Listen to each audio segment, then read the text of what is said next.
Movement disorders can be kind of categorized into three general types. You can have too much movement, too little movement, or uncontrolled movement.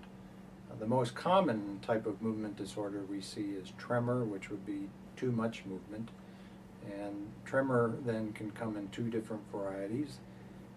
Essential tremor, which is also referred to as intention tremor, which happens with movement. When you intend to do something, that's when the tremor shows up.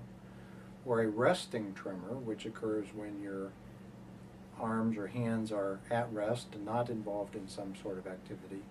And that resting tremor is most typically seen in Parkinson's disease. The most common movement disorder we see is essential tremor, and that can occur, some estimates, up to 5% of the population. Parkinson's disease is also a common cause of tremor, probably about 1% of the population over the age of 60. Thankfully, it's much more rare in younger folks. The other types of movement disorder that we see, when there's too much movement, can be a dyskinesia, which is sort of an uncontrolled movement, or dystonia, which is a sustained muscle contraction. One example of that would be torticollis, where an individual has muscle contraction in neck muscles that causes their head to remain in an uncomfortable position unless treated.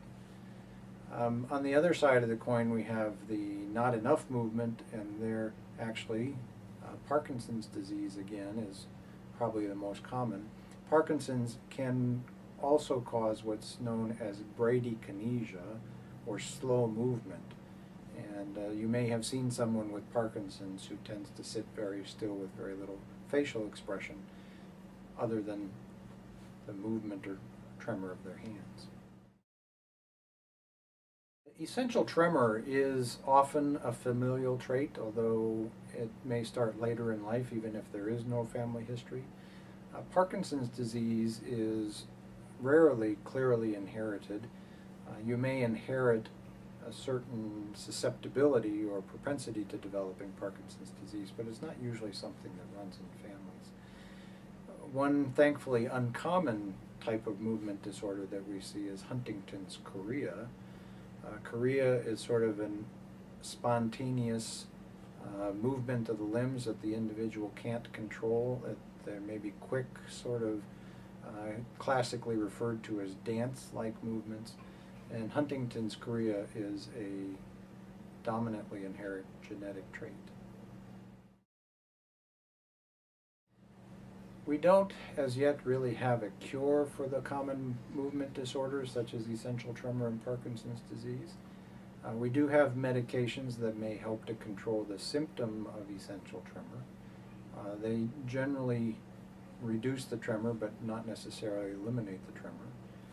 We have a number of medication options for treating Parkinson's disease to maintain function and quality of life.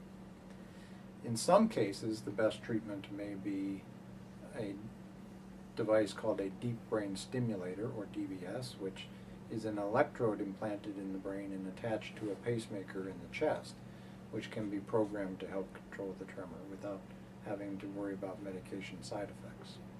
We do have specialists here that have years or even decades of experience in diagnosing and treating movement disorders. And we do have experience with deep brain stimulators as well.